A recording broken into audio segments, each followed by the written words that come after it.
Muito bom dia a todos. Agradeço mais uma vez o convite. Gostaria de dizer, com muita sinceridade, que é sempre uma alegria renovada quando voltamos a esta casa. Nós hoje gostaríamos de falar um pouco sobre o trabalho de um espírito que é um grande colaborador de Jesus, que tem trabalhado com Cristo em benefício da humanidade desde séculos sem fim. Ele veio antes de Jesus entre nós. A época em que Jesus esteve aqui encarnado, ele também esteve, e Jesus o anunciou como aquele que ainda iria continuar esse trabalho. Então nós estamos falando do espírito de João Batista, sobre o qual gostaríamos de conversar um pouco para entendermos a importância do trabalho desse espírito e também a conexão entre aquilo que ele fez ao longo dos tempos. E ao final vamos lançar aí uma hipótese, certo? E é só uma ideia de uma possibilidade de quem teria sido esse espírito do trabalho quando chegou a doutrina e espírito consolador prometido por Jesus. O que nós vamos falar hoje está baseado em algumas fontes. Também tiramos informações aí na Enciclopédia Bíblica na internet, no Velho e no Novo Testamento, de Kardec no Evangelho segundo o Espiritismo, Obras Póstumas, Livro dos Espíritos e a Revista Espírita. Retiramos também uma pequena informação do curso básico de doutrina espírita da Federação Espírita Brasileira e também um belíssimo livro, Boa Nova, do nosso querido irmão X, psicografado pelo saudoso Chico Xavier. Vamos falar de uma encarnação pregressa de João Batista. Nós sabemos que o povo hebreu teve vários profetas. Um dos maiores profetas foi Elias. Elias viveu cerca de 9 séculos antes de Cristo. Então estamos falando aí 900 anos antes de Cristo, mais ou menos, foi quando o profeta Elias desenvolveu o seu trabalho. O que significa o nome dele, Elias? Significa, meu Deus é Javé.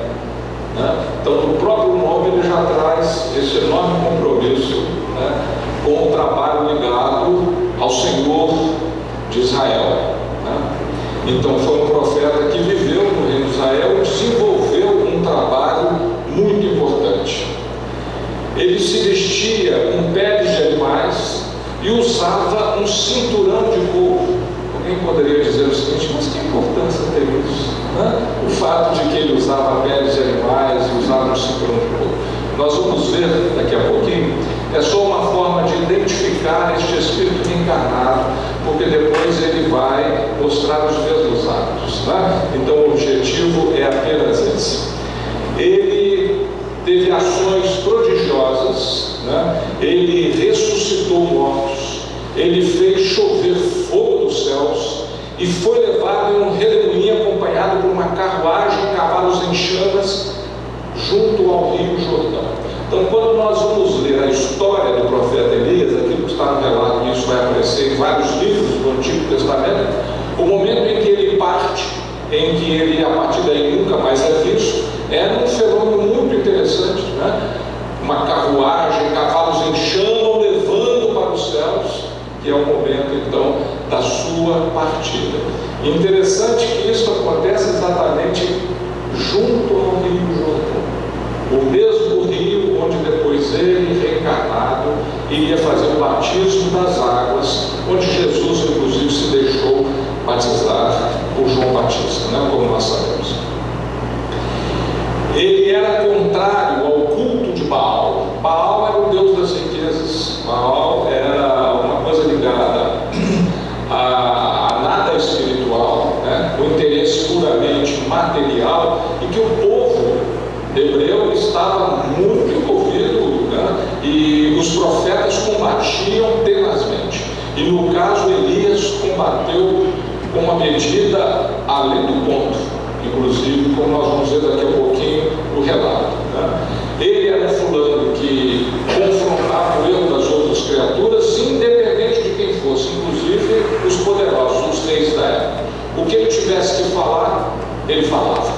sempre foi um espírito muito ligado à questão da verdade, né? E isso vai acontecer com ele ao tempo em que ele é Elias, e depois vai acontecer de novo quando ele é João Batista, né? Então ele não se preocupava. Se ele tivesse que dizer alguma coisa para alguém, alguma coisa que ele acreditasse, mesmo que aquela pessoa fosse poderosa e aquilo fosse desagradar ao poderoso, ele chegava e simplesmente ele dizia. Nós vamos encontrar uma infinidade de menções ao profeta Elias no Antigo e no Novo Testamento. Em ambos, nós vamos ver que inúmeras vezes o nome de Elias ele é falado, ele é relembrado. Então, por exemplo, no Antigo Testamento nós vamos encontrar no primeiro e no segundo livros de Reis, depois no segundo livro de Crônicas e finalmente no livro de Malaquias. Interessante, inclusive, quando a gente vê esses relatos, por exemplo, no primeiro livro de Reis, lá no capítulo 18, versículo 40, está dito o seguinte: e Elias lhes disse, lançai mão dos profetas de Baal. Então ele estava querendo combater os profetas de Baal, aqueles que se alinhavam ao pensamento ligado tão somente a cultos exteriores, a imagens, a riquezas, né? Que nenhum deles escape. E ele vai com uma força exagerada em relação a esses profetas, e lançaram mão deles. Elias o fez descer ao ribeiro de Quizon e ali os matou. Matou mesmo, fisicamente. Então Elias foi lá e com a espada degolou vários desses profetas. Então é uma atitude assim, vamos dizer, é muito verdadeira, de confronto, mas é uma atitude além da medida daquilo que nós esperamos de um espírito que tenha uma importância dessa, né? Então nós sabemos o seguinte: uma situação como essa, em que ele foi e praticou o homicídio em relação aos profetas de Baal, por mais errados que estivessem os profetas de Baal, sem dúvida essa não era a medida da ação que se esperava dele, né? Nós vamos ver que depois, como João Batista, ele resgata isso por um processo expiatório. A menção que se faz a ele no livro de Malaquias é uma menção muito interessante e que tem alguma coisa de profecia. Veja, no livro de Malaquias, lá no capítulo 4, diz o seguinte: e eis que eu vos enviarei o profeta Elias. Está sendo falado do futuro, a volta do profeta Elias, antes que venha o grande e terrível dia do Senhor. O grande e terrível dia do Senhor é interpretado como aquele momento, aquela época de transição em que se fecha o ciclo evolutivo. Ou seja, nós estamos chegando próximos desse tempo, né? Nós estamos chegando no momento em que deixaremos para trás o tempo das provas e expiações e entraremos no tempo da regeneração. Essa mudança de ciclo evolutivo é uma mudança extremamente importante. Jesus anunciou que apenas os mansos e os pacíficos herdariam a terra. Então aqueles espíritos mais voluntariosos, empedernidos do mal, orgulhosos, que não aceitarem a mensagem de paz, de consolação do Cristo, esses espíritos não poderão mais reencarnar no planeta. Então vai ser um momento de ranger de dentes, de muito sofrimento, de grande separação. Famílias vão se separar, porque alguns poderão ficar e outros não. Então será um momento em que muitos serão lançados do degredo, né? E sentirão depois, reencarnados em outro planeta, a noção de um Shangri-La perdido, de um paraíso que foi perdido, de onde eles foram expulsos, né? E ele, então, Elias, converterá o coração dos pais aos filhos e o coração dos filhos a seus pais, e para que eu não venha e fira a terra com maldição. Então veja, está sendo falado do trabalho deste espírito, no momento em que ele vem para trazer informações preciosas, elucidar a humanidade, para que então os sofrimentos sejam menores, né? Para que as separações sejam em menor número, para que a aceitação de toda a mensagem do Cristo se faça de uma maneira mais fácil, mais tranquila, né? Então Malaquias, o grande profeta Malaquias, também já está anunciando essa vinda futura, um trabalho futuro deste espírito Elias. No Novo Testamento, nós também vamos ver uma série de citações a Elias. E era fato comum entre os hebreus, eles acreditavam, eles sabiam que nós reencarnamos, que nós voltamos ao corpo físico. Então já era esperado, por causa do número grande de anúncios, já era esperado que Elias voltasse. E muitas vezes perguntam, mas Elias já voltou? Ele está aí? Quem é Elias? Quando aparecia um novo profeta, perguntava, mas ele é o Elias que havia de vir ou não é? Como é? Né? Então essa pergunta era uma pergunta recorrente lá entre os hebreus. Nós temos aí 31 citações no Novo Testamento. Dessas 31, vamos pegar algumas delas. Por exemplo, lá em Mateus, no capítulo 17, Jesus respondendo disse-lhes, em verdade, Elias virá primeiro e restaurará todas as coisas. Então vejam, Jesus está falando da volta deste Espírito como um Espírito do trabalho de restauração de verdades importantes. Então é um Espírito ligado à verdade, é um Espírito ligado a conceitos necessários para o nosso aprendizado. Jesus trouxe, sem dúvida, a mensagem definitiva, não só a mensagem, como a aliança definitiva com a humanidade. Mas essa mensagem, de alguma forma, ao longo do tempo, nós vamos modificando, nós seres humanos, né? O que nós fizemos com a árvore do cristianismo?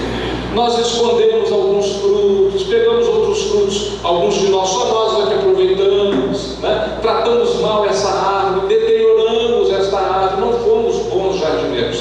Então Jesus, antecipando aquilo que aconteceria, Jesus sabia que haveria necessidade de um outro restaurador, alguém que viesse para recordar todas as coisas que ele havia falado e avançar em conceitos importantes que, com maior amadurecimento, a humanidade estivesse em condições de absorver, né? Então Jesus está falando do trabalho que Elias virá primeiro.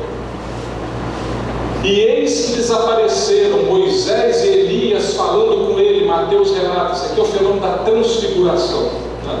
Quando Jesus sobe no monte, e aí ele pega alguns dos seus discípulos para dar o apoio vibratório, e então ele se transfigura, seu corpo vira a luz, ao seu lado aparecem dois espíritos com quem ele conversa, né? É o espírito de Moisés, e o outro espírito é exatamente o espírito de Elias.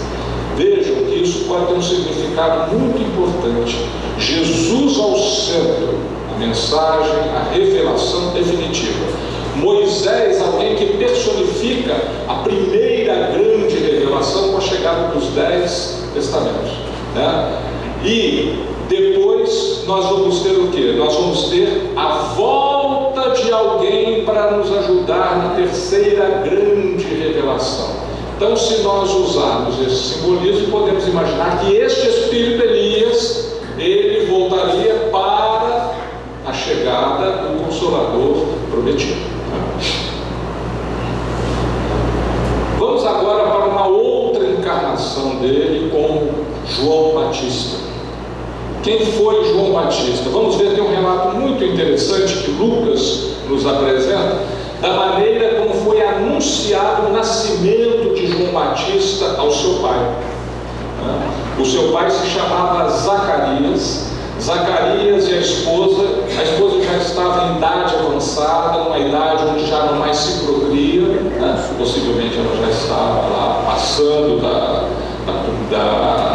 de todas as dificuldades reprodutivas, não tinha mais como ter filhos, mas tanto ela como o marido desejavam muito ter um filho e oravam. E Zacarias, num dia que ele está no templo, fazendo o seu ofício religioso, ele recebe a presença, um anúncio que vem no plano espiritual. Vejam só o relato, é muito bonito.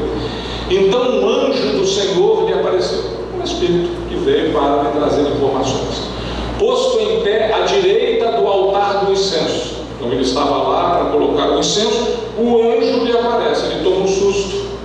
E Zacarias, vendo, turbou-se e caiu um temor sobre ele. Ele falou, nossa, o que eu estou vendo? O que está acontecendo aqui? Né? Então Zacarias leva um susto. Mas o anjo lhe disse: Zacarias, não temas, porque a tua oração foi ouvida, e Isabel, tua mulher, ela que já estava em idade avançada, dará à luz um filho, e lhe porás o nome de João. Então veja, o anjo anunciou e solicitou que o nome de batismo dele fosse João. Vamos guardar esse dado, porque esse dado é importante na sequência do relato de Lucas. E terás prazer e alegria, e muitos se alegrarão no seu nascimento, porque será grande diante do Senhor. Ou seja, não é um espírito qualquer que estava vendo, era um grande trabalhador, alguém comprometido na execução de uma tarefa importante, E não beberá vinho nem bebida forte, e será cheio do Espírito Santo, ou seja, terá a possibilidade de funcionar como médium, de se deixar valer como um instrumento nas mãos da espiritualidade superior, ou dos espíritos santificados, cujo conjunto a gente chama de Espírito Santo, já desde o ventre de sua mãe. Então este foi o anúncio. Zacarias, ele ficou tão turbado nessa situação que ele ficou mudo, ele perdeu a voz. Vamos ver a continuidade do relato de Lucas. E aconteceu que ao 8º dia, depois que o menino já havia nascido, vieram circuncidar o menino e lhe chamavam Zacarias, o nome do seu pai. Então lá, os senhores, lá, os anciões de Israel foram até a casa de Zacarias para fazer o processo da circuncisão, que é algo lá da tradição entre os judeus, E chegaram lá e falaram: o pai chama Zacarias, o menino vai chamar Zacarias. E respondendo sua mãe disse: não, porém será chamado João. Por quê? Porque esse era o compromisso com o plano espiritual, E disseram-lhe: ninguém há na tua parentela que se chame por este nome. E perguntaram por acenos ao pai como queria que lhe chamasse. Por que por acenos? Porque Zacarias estava sem voz, Ele não tinha como falar, ele tinha perdido a voz, estava mudo. E pedindo uma tabuinha de escrever, pediu uma tabuinha, escreveu dizendo: o seu nome é João. Ou seja, esse foi o compromisso que eu assumi com o anjo do Senhor. E todos se maravilharam, e logo a boca se lhe abriu, ele passou a falar, e a língua se lhe soltou, e falava, louvando a Deus. Então, no momento em que ele demonstra que ele ia cumprir o compromisso, então aí o plano espiritual lhe devolve as suas funções normais do aparelho formador. São fenômenos muito singulares e muito interessantes, em toda essa história aí que nós vemos do povo hebreu. Mas vamos ver uma passagem muito bonita, que é uma passagem que está lá no livro Boa Nova. No livro Boa Nova, onde o irmão X, Humberto de Campos, o grande cronista, já no plano espiritual, ele teve acesso a registros da vida de Jesus. Escolheu alguns e relatou de forma muito bonita. E um dos relatos que ele faz está exatamente no 2º capítulo, que se chama Jesus e o Precursor. Jesus e o Precursor.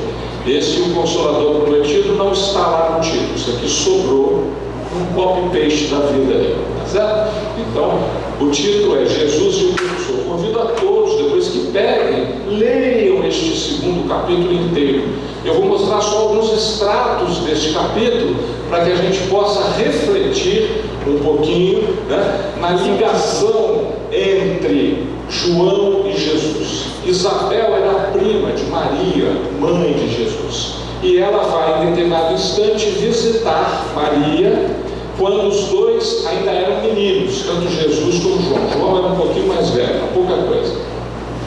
Após a apresentação de Jesus aos doutores do templo, nós lembramos dessa passagem, Jesus vai ao templo de Israel, Jesus, inclusive, de repente, Maria e José não sabem onde eles estão, de repente vão ver, ele está lá no meio dos doutores da lei, ensinando os doutores da lei do templo. Então, depois que eles haviam já voltado para sua cidade, né? Isabel e o filho João visitam Maria lá em Nazaré. Esta passagem é uma passagem muito interessante. Veja o que fala textualmente o Humberto de Campos. O que me espanta, dizia Isabel, com um caricioso sorriso, é o temperamento de João, dado às mais fundas meditações, apesar da sua pouca idade. Menino ainda, pré-adolescente, ele tinha momentos em que ele parava, meditava, olhava os céus, etc. Ou seja, um espírito com um compromisso diferente, né? Maria fala sobre Jesus, de suas apreensões de mãe, e fala: Jesus é a mesma coisa, né? Ele também para, ele medita, apesar de ainda ser um simples menino. Em determinado instante, Humberto de Campos mostra uma fotografia, né, na sua linguagem, claro, de cronista. Ele apresenta o momento em que Jesus e João estão um ao lado do outro num fim de tarde. E essa maneira como apresenta é muito interessante. Ele diz assim: viram Jesus e João lado a lado aos raios vespertinos. O sol estava quase se pondo. Irmão X presume que fosse na Terra a primeira combinação entre o amor e a verdade para a conquista do mundo. Jesus simbolizando o amor, João simbolizando a verdade na apresentação feita pelo irmão X. Na manhã seguinte, Isabel convida Jesus ali com eles. Isabel estava voltando com João para a sua cidade e fala para Maria: olha, Jesus podia ir com a gente, né? Jesus então profetiza. Jesus fala não simplesmente daquela ida com seus parentes, ele está falando de alguma coisa que iria acontecer no futuro. Ele fala com profundidade: não, João irá primeiro. Ou seja, o trabalho de João será um trabalho anterior ao meu. É isso que Jesus está falando, que ele iria preparar. Ou seja, João é precursor do trabalho de Jesus, não apenas enquanto profeta, quando era Elias, mas também enquanto João, convivendo ali com Jesus e abrindo espaço para o trabalho de Jesus. João, de fato, nos fala, o irmão X, partiu primeiro, vestido de peles e alimentando-se de mel selvagem, esclarecendo com energia e deixando-se degolar em testemunho à verdade. Ele precedeu a lição da misericórdia e da bondade.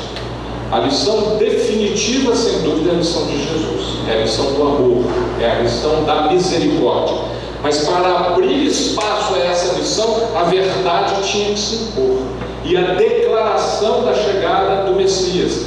Isto exatamente João o Batista, aquele que batizava, é Batista porque batizava. João faz isso. Operário da primeira hora, nos fala o irmão X. É ele o símbolo rude da verdade. A verdade às vezes dói, né? Que arranca as mais fortes raízes do mundo para que o reino de Deus prevaleça nos corações. Então veja, o anúncio do reino de Deus, nós vamos ver daqui a pouquinho citações feitas por Mateus. O anúncio do reino de Deus é feito por João Batista e é feito logo depois por Jesus, praticamente com as mesmas palavras, mostrando a integração do trabalho deles. Ou seja, João Batista profundamente integrado com Jesus. Não temos dúvidas que todos os outros profetas, né, todos os precursores, aqueles que vieram antes de Jesus, todos eles organizados nesse enorme trabalho que Jesus tem realizado ao longo dos séculos sem fim, para que nós possamos evoluir, para que nós, enquanto humanidade, possamos aprender que é muito mais fácil ser manso e pacífico do que ser perigoso e orgulhoso. É muito mais fácil agir com amor do que odiar os semelhantes. Não apenas para ficar com carinha de anjo, não se trata disso, mas para viver melhor e se integrar definitivamente na vida verdadeira, aquela que uma vez absorvida, nós nunca mais estaremos mortos, ou seja, nunca mais estaremos distraídos, estaremos sempre aproveitando todos os recursos que a vida nos traz. Vamos ver algumas citações sobre João Batista nos Evangelhos. Por exemplo, o anúncio do reino de Deus, ou o reino dos céus, as expressões são equivalentes. Mateus nos mostra lá no capítulo 3. Naqueles dias, surgiu João Batista proclamando no deserto da Judéia, dizendo: arrependei-vos, pois está próximo o reino de Deus. Esse convite ao arrependimento é um convite constante que vem do plano espiritual, né? O convite de nós repensarmos a nossa vida, de nós repensarmos as nossas atitudes, nós olharmos para trás e refazermos a nossa jornada. Isso para quê? Para que nós possamos aproveitar esta chegada do reino de Deus. Uma grande transformação está por acontecer no nosso planeta. Aliás, ela já está se operando. Nós estamos vivendo os momentos apocalípticos, segundo nos informam os Espíritos, em velocidade cada vez maior.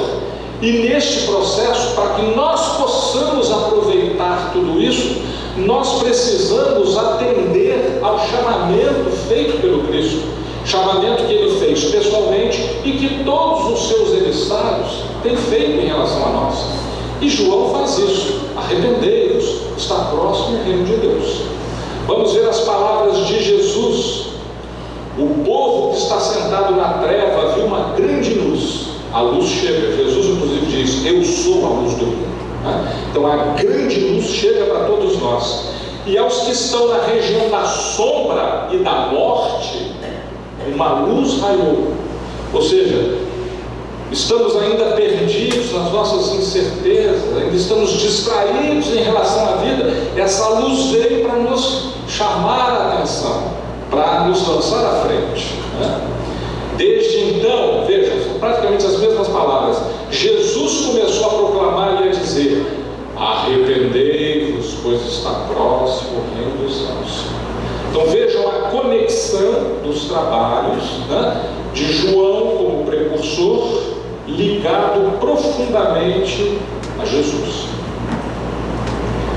Ele tinha hábitos austeros, e este João, fala Mateus, tinha as vestes de pelos de camelo e um cinto de couro em torno dos seus lombos, e alimentava-se de gafanhotos e de mel silvestre, exatamente como Elias. Ou seja, ele volta como um novo profeta, né? 9 séculos depois. Não temos informações se nesse período ele reencarnou alguma vez, né? Mas ele volta mantendo os mesmos hábitos: usar roupas simples, se alimentar daquilo que ele consegue recolher no próprio deserto, né? E se vestir com pele de animais. Nós conhecemos aquele momento em que Jesus vai ao Rio Jordão e se deixa batizar por João. Nós sabemos da enorme transformação trazida por Jesus, porque João batizava com a água. Jesus nos mostra o batismo em Espírito, né? A grande transformação, o batismo em Espírito, que depois Paulo de Tarso nos mostra claramente, incentivando o batismo em Espírito como sendo o treinamento, a iniciação mediúnica. Aquilo que hoje nós fazemos como educação mediúnica nas casas espíritas, em atendimento ao que Jesus e os seus discípulos faziam lá no movimento cristão inicial, né? Então Jesus da Galileia veio ter com João junto do Rio Jordão para ser batizado por ele. É claro que João percebe a grandeza, quem estava diante dele, o Messias, né? Tão esperado. Mas João opunha-se-lhe dizendo: eu careço de ser batizado por ti, e tu vens a mim. E Jesus diz: é preciso que se faça para o cumprimento das Escrituras, né? Para que se faça exatamente como estava já anunciado no Antigo Testamento. E Jesus então se deixa batizar. Nesse momento é um fenômeno muito interessante, de voz direta, onde do plano espiritual vem uma voz que diz: olha, presta atenção, esse é o meu filho bem amado. Então, uma indicação direta do plano espiritual de que ali estava o Messias prometido. no momento em que João, já preso, ele foi preso pelo rei da época, porque ele foi com a verdade e disse: olha, você é rei, mas você não pode fazer o que você fez. Você tomou a mulher do seu irmão, né? E falou, e enfrentou o rei mandou prender. E depois aconteceu que nessa injunção dos interesses pessoais, inclusive ele foi mandado ser degolado, né? No momento em que ele é degolado, veja, sempre me cai na mente o seguinte: não seria uma expiação exatamente pelo fato de que ele, enquanto Elias mandou degolar, e degolou vários dos profetas de Baal, né? Então poderia ser a vida reajustando tudo isso, né? Bom, mas ele estava no cárcere, ele mandou alguns discípulos procurarem Jesus.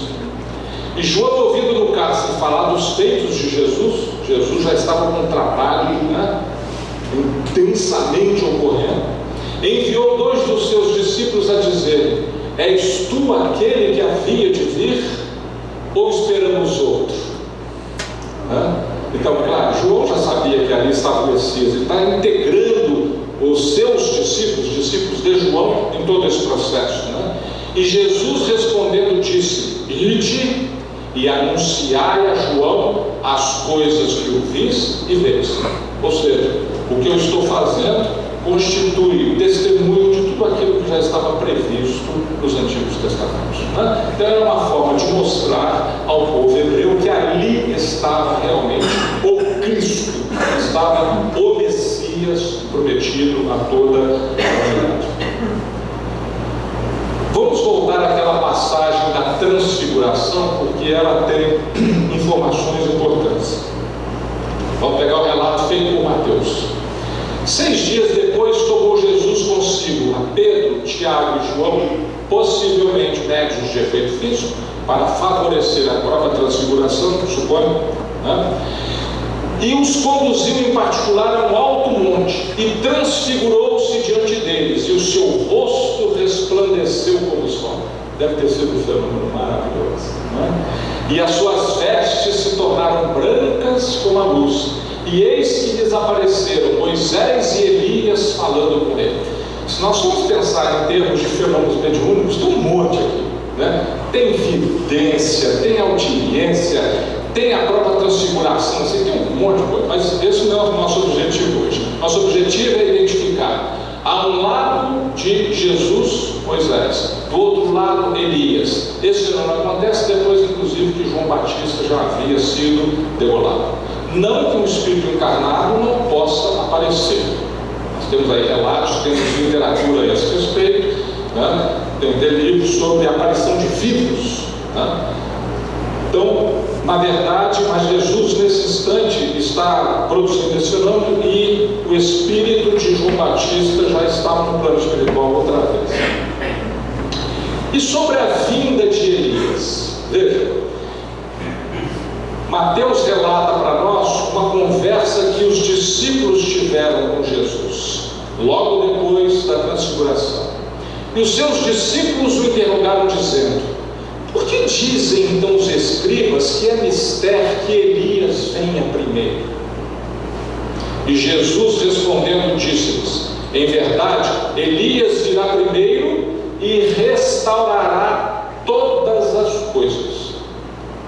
Mas digo-vos que Elias já veio. Opa, então são 3 momentos na vida deste Espírito, né? Elias, que lá atrás, 9 séculos antes de Jesus, alguém que ainda viria, não necessariamente reencarnado, mas viria uma outra vez para restaurar todas as coisas, e alguém que já veio, ou seja, Elias já havia reencarnado, como diz Jesus, e não o conheceram, mas fizeram-lhe tudo o que quiseram.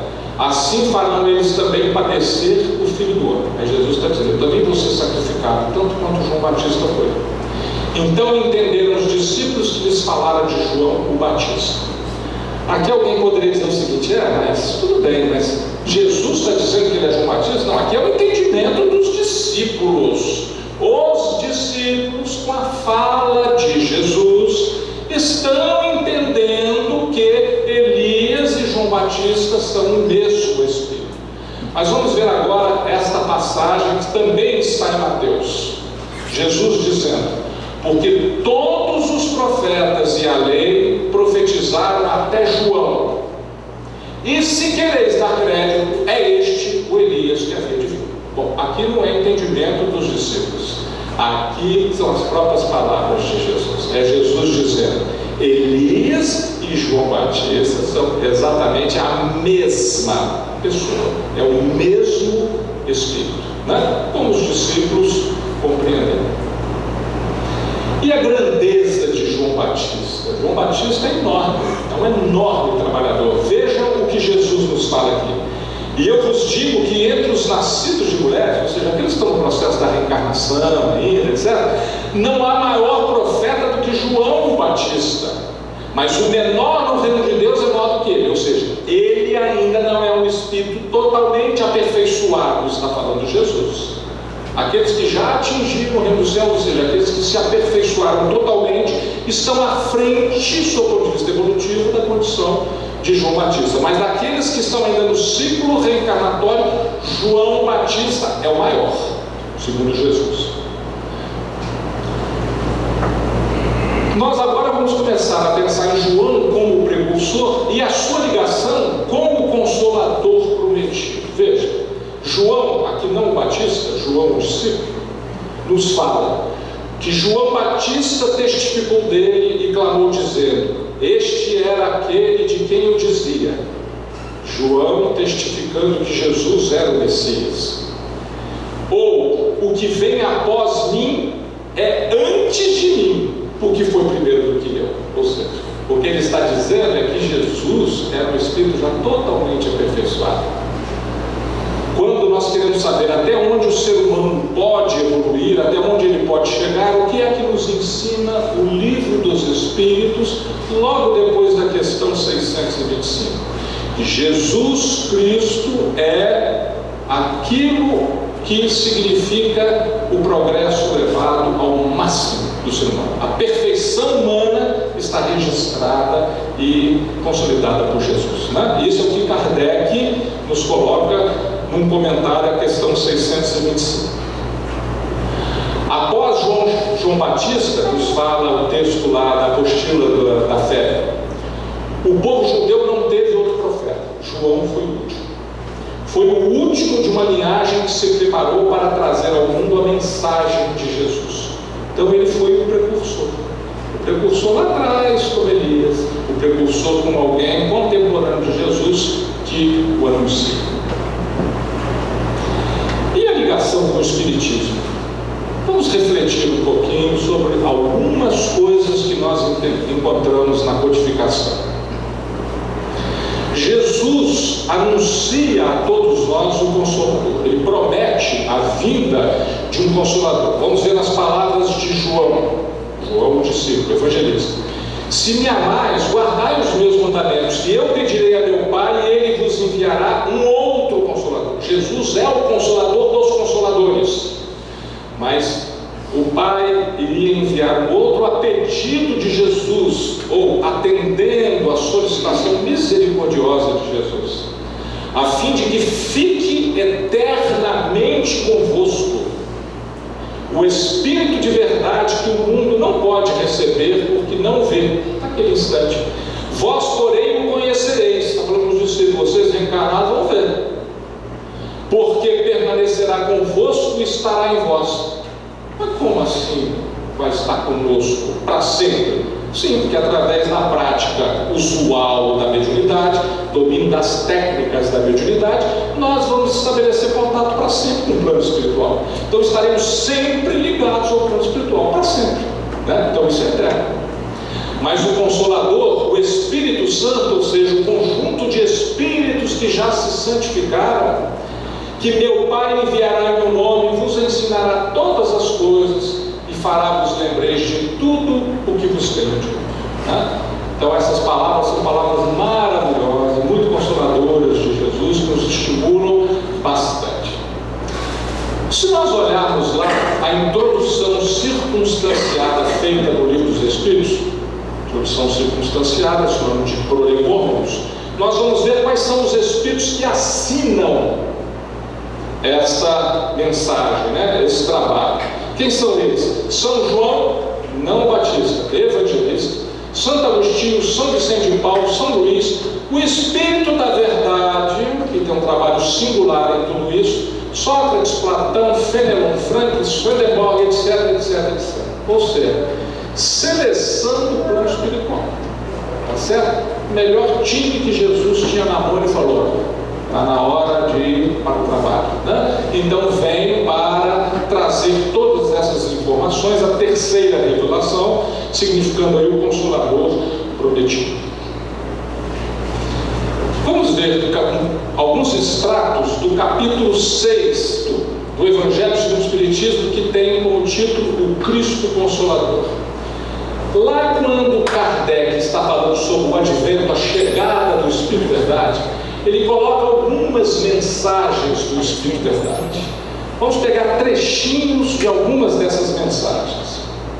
Lá no item 5 do Evangelho segundo o Espiritismo: venham, diz o Espírito Verdade, como outrora os transviados filhos de Israel, trazer-vos a verdade e dissipar as trevas. Escutai.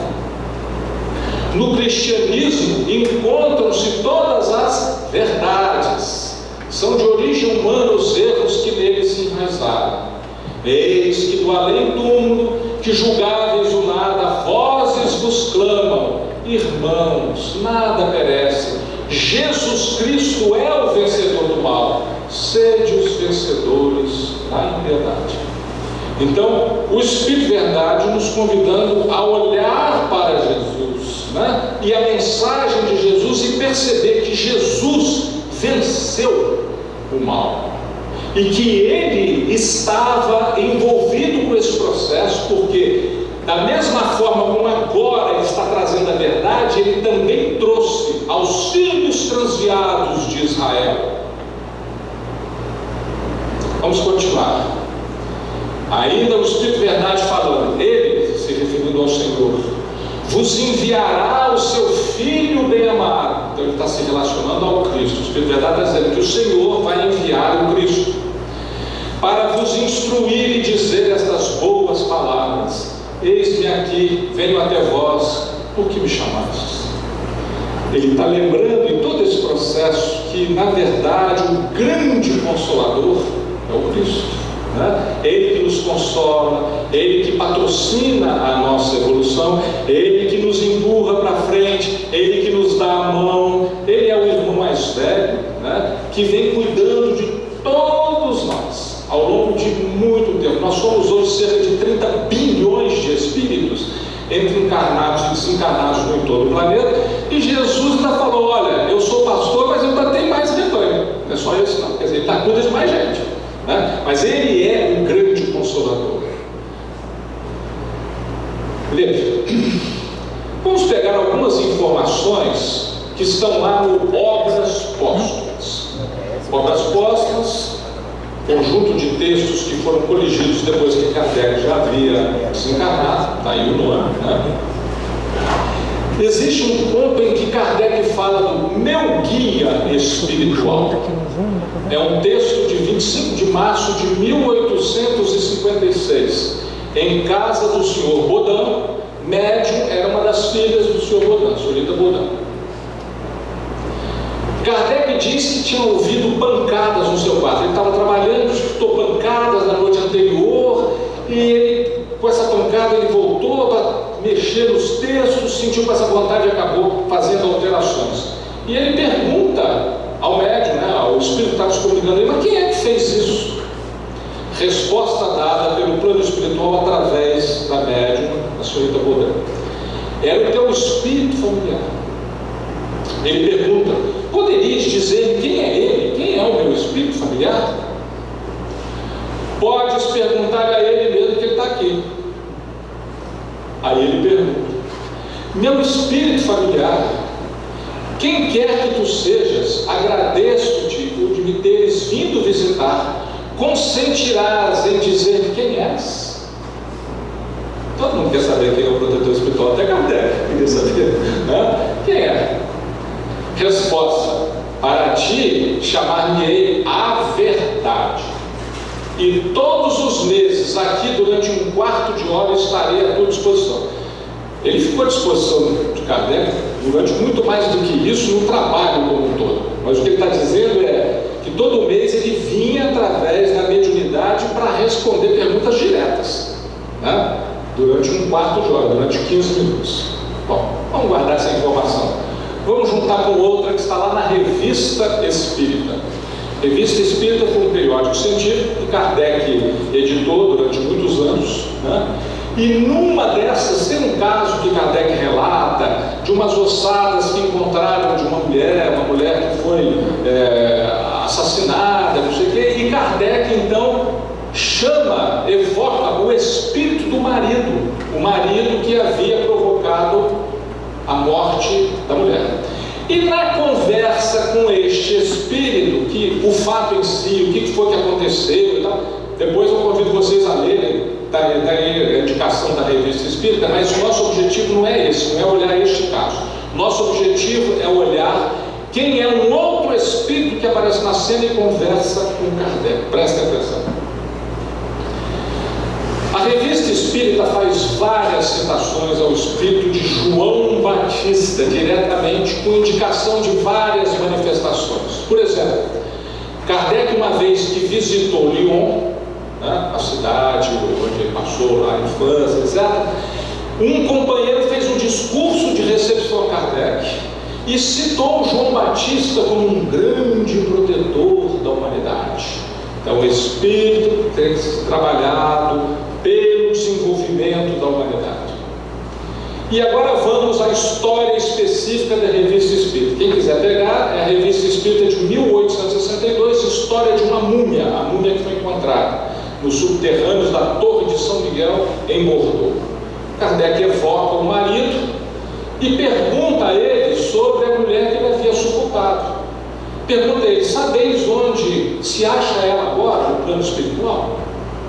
Não sei o que lhe aconteceu, diz o marido, mas ser-vos-á fácil vos informardes com São João Batista, o vosso guia espiritual.